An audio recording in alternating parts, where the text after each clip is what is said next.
October 2025, bilang pagdiriwang po ng aking kaarawan, nabigyan ho kami ng pagkakataon ni Bong na makapag-travel sa Spain at saka sa France. Lumipad po kami ng Spain, Barcelona to be exact. Pero wala ho kaming klarong plano kung saan kami pupunta, anong aming gagawin. Pero nung dumating kami sa Barcelona at nakita ho namin yung Sagrada Familia, which is considered to be the biggest and most famous and finished Catholic basilica in the world. Sabi ko, Bong, bakit hindi tayo mag-visita iglesia na lamang? At doon nag-umpisa. At itong video pong ito ay ang kwento ng aming pagdalaw sa iba't ibang mga simbahan. Sa Spain, sa France, nakarating kami ng Lourdes, San Sebastian, Madrid, Montserrat, at iba pa.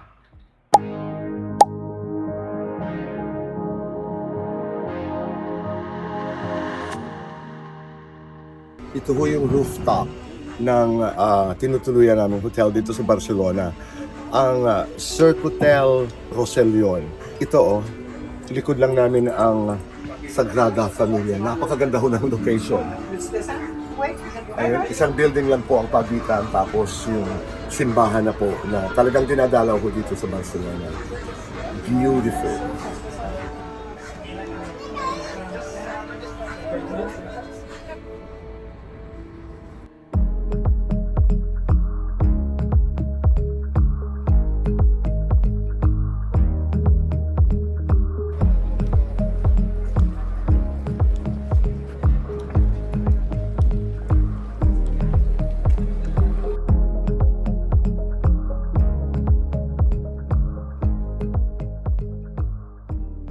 Ito po yung simbahan ni Saint Therese of Avila. Nagdasal po kami dito. Nasa likod lang po ito noong Cathedral of the Savior. Hindi humalayo. Napakaganda. Maliit lamang po ang simbahan na ito, pero napakaganda, napakatahimik, napakasagrado. Saint Therese, pray for us and thank you.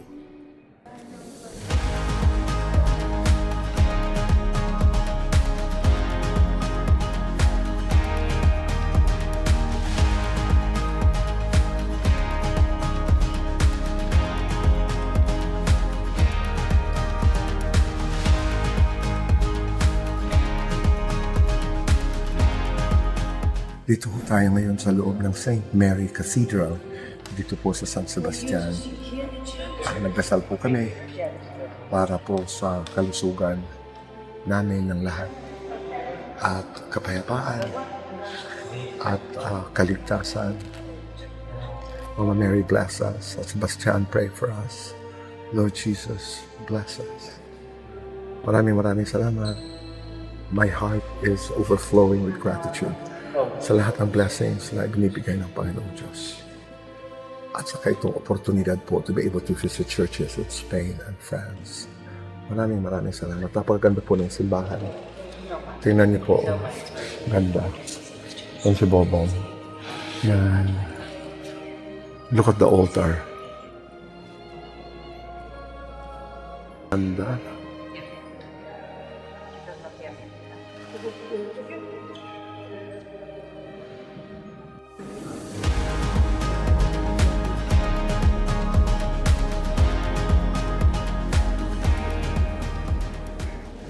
Ito po yung Cathedral of Our Lady of Almudena. Dito po ito sa Madrid.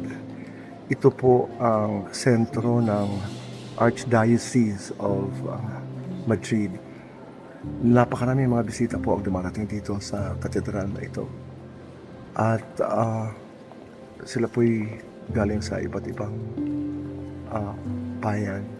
At napakaganda po ng simbahan na ito ni Mama Mary. Dito ipagdadasal natin ang lahat ng ating mga intentions para sa bayan, para sa mga pamilya, para sa ating kalusugan, para sa lahat ng may sakit, para sa lahat ng nangangailangan ng kapayapaan, katahimikan. Ang sarap-sarap kong magdasal dito sa katedral na ito.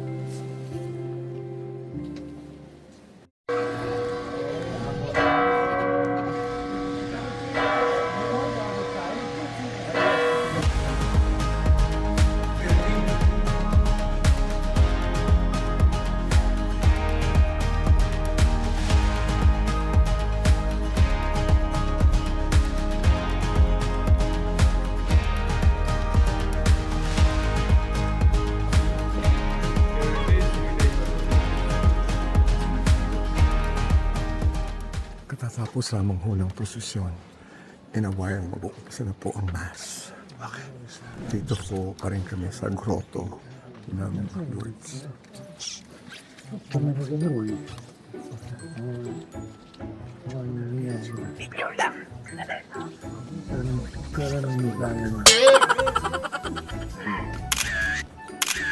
Nasa harapan po tayo ngayon ng sanctuary ng Blessed Virgin Mother. Ito po yan.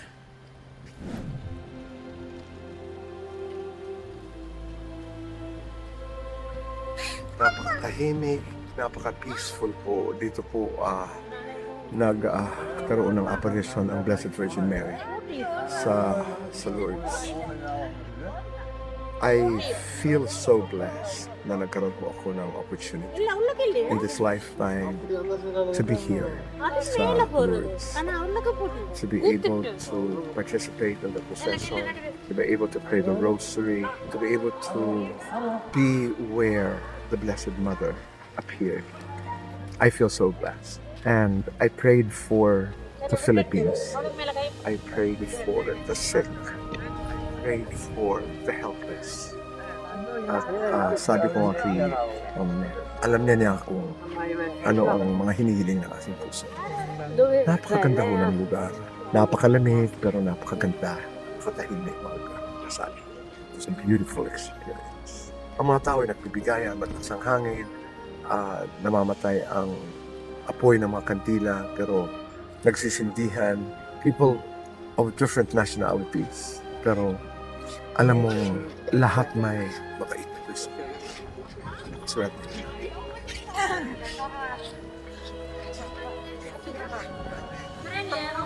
Napakaswerte rin natin. Nabigyan ko tayo ng pagkakataon. Makarating ko dito sa Lourdes.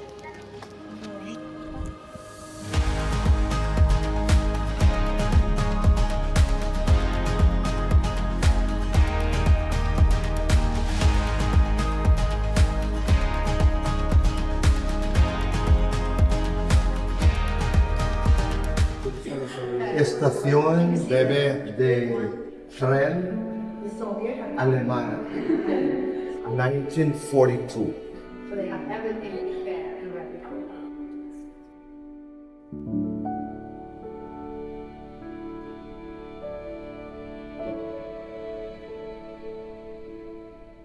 Ganda naman dito. Parang kang nasa ibang panahon.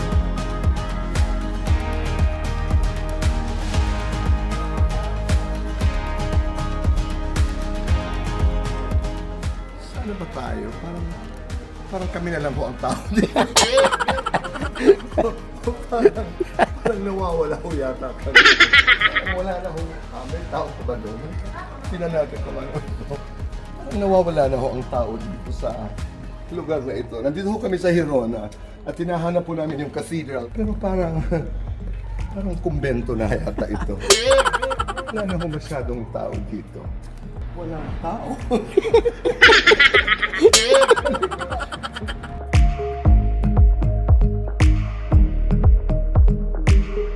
Halika. Saan tayo pupunta, Alvin? Babalik tayo dahil doon po ay walang katao-tao. Ano tawag natin doon, Alvin? It's the Sept of Baylor. Sept of Baylor. Cathedral of Gerona naman, ang sabi sa GE, ang sabi sa Game of Thrones. Tapos may daan din, anong tawag doon? The Streets of Bravos sa Game of Thrones.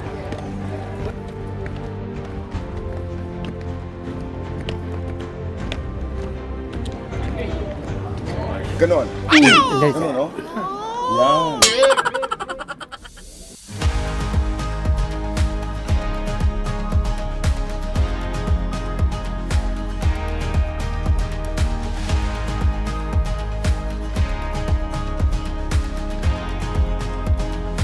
Bumibili ng ticket sila po. Nagda-download kami ng app para makapasok dito sa loob ng Basilica de Montserrat. Ito'y maliit na plaza. Napakagandang lugar dito. At ang nakakatuwa dito, iba't ibang nasyonalidad imposibleng walang mga kababayan tayo dito. Lalo na pa simbahan ang pinag-uusapan. At napakalamig dahil ito'y nasa tuktok ng bundok, itong monasteryo na ito. Pasok ko muna tayo, magdasal tayo dito sa Basilica de Montserrat.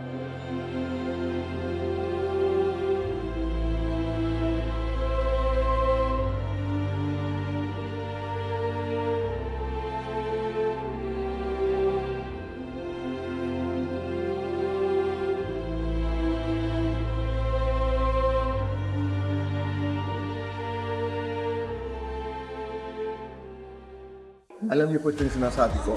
Bubang halika. Ito po yung sinasabi ko na kayang-kayang gawin sa Pilipinas. But we have to realize that this can be done all around the world. Katulad na lamang po dito sa simbahan po, Basilica de Montserrat.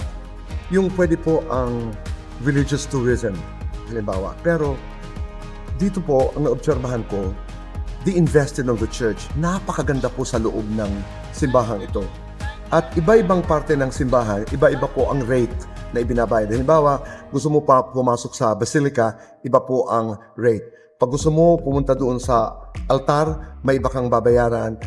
Dito sa gilid, iba na bang rate. All I'm trying to say is, in the context of tourism, pwede ho talaga dalawin tayo ng ating mga kaibigan sa iba't ibang bayan. And they don't necessarily have to be Catholics.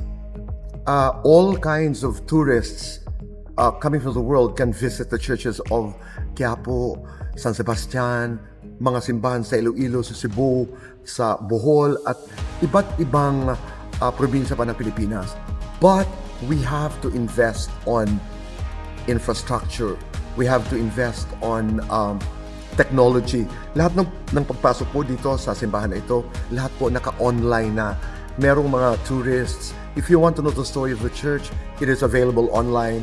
If you want personalized tourist guiding, meron din po magpapaliwanag sa iyo kung ano ang kwento sa likod ng simbahan ito.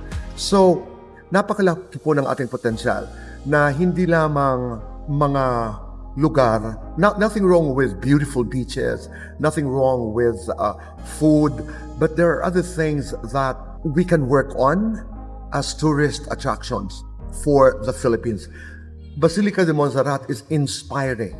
Hindi ka lamang nakadalaw ng napakagandang simbahan, nakapagdasal ka pa. Ako, I feel so good, I feel so light. Right after my visit inside, parang pakiramdam ko ay ako'y naligo doon sa ilaw na galing po sa altar ng simbahan ito. I am inspired right now about my own country. Kung pagtutulong-tulungan lamang ho natin, napakarami ho natin mga simbahan, napakarami ho natin mga religious sites na pwedeng maging atraksyon, ika nga, para sa ating mga kaibigan na mga turista na nagmumula sa iba't ibang bansa around the world. So, that is my tourism lesson from the Basilica de Montserrat dito po sa Spain. Maraming salamat.